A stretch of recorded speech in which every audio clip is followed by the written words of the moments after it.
Hey everybody, it's Roxanne from Champion of My Heart. Wanted to talk a little bit about cooperative care. And by that I mean the idea that your dogs actually will cooperate with you when you need to do something to take care of them.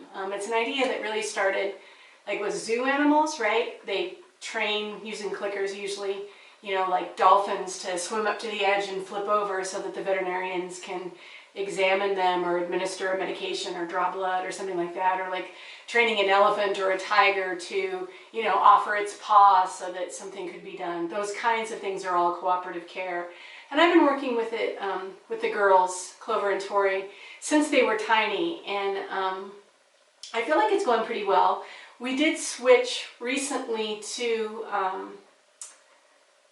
a dremel for fingernails, or for their toenails, because while the girls were good when they were little about getting their toenails actually clipped, you know, sort of when they hit the terrible twos, we started having a lot more drama around toenails.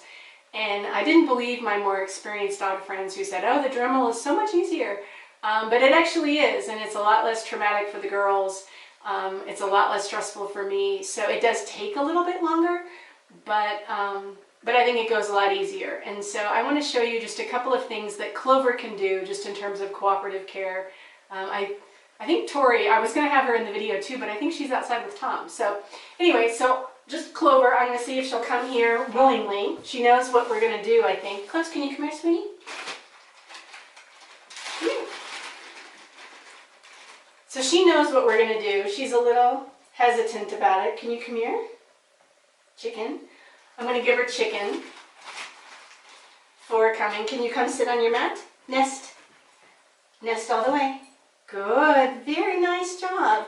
So, you know, don't worry about giving them food, in this case, you know, human food, to get them to cooperate with you. You know, I think people, I don't know, they worry about using food or overusing food or something, and I'm not sure in these situations that's possible. So I apologize. She's blocking the way. But come here, can we do your toes? Look, she's backing up there a little bit because she's a little not pleased with me. But she's smiling, you can't see it. So she's still kind of standing here. We just got back from a walk. And so I was hoping she would be good for the video. We will see. Close, can you come here? Let's do your toes. How about brush? You want to be brushed? Now she loves to be brushed. Come here. Come on over. All the way. All the way. Come here, you. She loves to be brushed, oddly enough. She has ever since she was little. So, you know, you can start where you're at. Start where, you know, if your dog likes to be brushed, then let's start there. Typically, once a week with the girls, I do their nails. I brush them. I clean their ears. I brush their teeth, all of that kind of stuff. And like with Clover, she has a problem with overgrowth on the pads higher up on her arm called hyperkeratosis. And so in order to trim those, like I need her to lay flat, like out, we call it lying flat like a puppy horse. So I'll see if I can get her to do that for me. Can you lay flat, please? Close, can you lay flat? Try again. Can you try again? Come here. Let's stand. Good girl. Good. Down, please. Down. Good. Now lay flat. So see how she flopped out? I'm hoping you can see this. I taught her to lay flat like this out on her side. Honestly, I originally taught it as part of rollover because she didn't understand how to go from a down to flip over. And so lay flat is a, you know, sort of a nice intermediary between a normal down and a rolling over. So I taught her to do this so that, you know, and it's come in handy. So like when I need to trim these pads here that get overgrown, she happily lays flat for me because I've rewarded her, again, with chicken and other thing, cheese, for doing so. But she lays flat for me, and then I can trim these pads that get overgrown.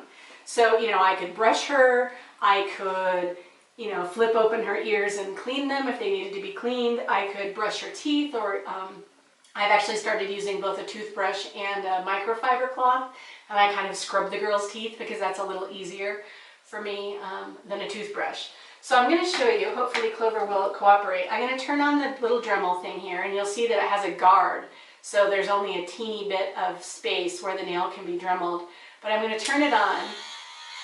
And so you'll see that she lays here. She's not thrilled, right? You can see she's popping up and she's saying, oh, that's not so funny. But she does hold still for it. And so, so maybe I would do one nail and then I would give her chicken to tell her that was a good deal. Can you come here again? Good. Come here. Let me see your foot. Let me see your foot. Come here. Okay, so this isn't working as well as I'd hoped to show you, but honestly, if she comes, come here, sweetie. Let's turn this off. Come here. Come back, please. Can you come back, please? Come here. Come here, sister. Good. Come here all the way and sit. So, I can get her back. It does take patience, right? She's gonna, potentially back up a little bit. But honestly, once I get going, if I don't give up and I don't get frustrated, if I just sort of stay calm, then I can do all of her toenails in a single sitting, and I can do the same thing for Tori. Can you lay down, please? Down? One of the things with the Dremel, oh, come here. There we go. Can you lay down now, please? One of the things with the Dremel, sorry, is if you're having trouble with the front, because the front's a little more stressful than the back, then you can do the back ones, right? So I can grind down her nails here. And so sometimes I can ease her into that, getting all of her nails done by starting with the back. And it could be different for different days. One day she's not going to be nervous or upset at all, and another day maybe she is. You have to kind of train and deal with the dog that's in front of you on that given day, even if you've been working on this forever and she should, be happily sitting for you. So you'll see that I'm doing one whole back foot here, grinding down, and I'm not doing it quite as detailed as I would if I was really doing it. I'm doing this just to show you guys. But so I just did all 4 nails on one of her back feet, and she was perfectly happy sitting here with me. And that's what you want, right? You don't want to be wrestling with them or manhandling them in order to, be able to take care of them. So, so I encourage you to play with this idea of cooperative care with your dog. It makes them a better patient, which is good in the veterinary setting, right? You want, if they get sick, you want them to be at least cooperative, not freaking out when they're at the veterinarian. And so this is definitely something to work on from the time you very first get your dogs to, really their whole lives. You don't want to take it for granted that they're willing to, hang out and let these things be done. So I did just a teeny bit on all of her rear legs, and I'm going to give her a little bit more chicken for that. And then I'll show you. So now I'm going to try to do front, and you'll notice that she's not as upset as she was when I first tried to start with the front. So again, start with the dog, with what your dog will let you do. And if that's just 1 nail a day, then it's 1 nail a day. Or it's, brushing their teeth just a teeny bit once a day. Do what you can, and then work up to it. And I think in the long run, it pays off for your dog because you're better able to take care of them. I can check Clover over at least once a week, if not more often. Check her pads for cuts. Check to make sure she doesn't have little stickers in her feet. Just checking her all over, because the more I know about how her body is normally, the better able I am to know if anything changes. And if it changes, I need to let our veterinarian know. So that's just a little bit about cooperative care. Thank you so much for your interest and your time, and have a super day. Take care.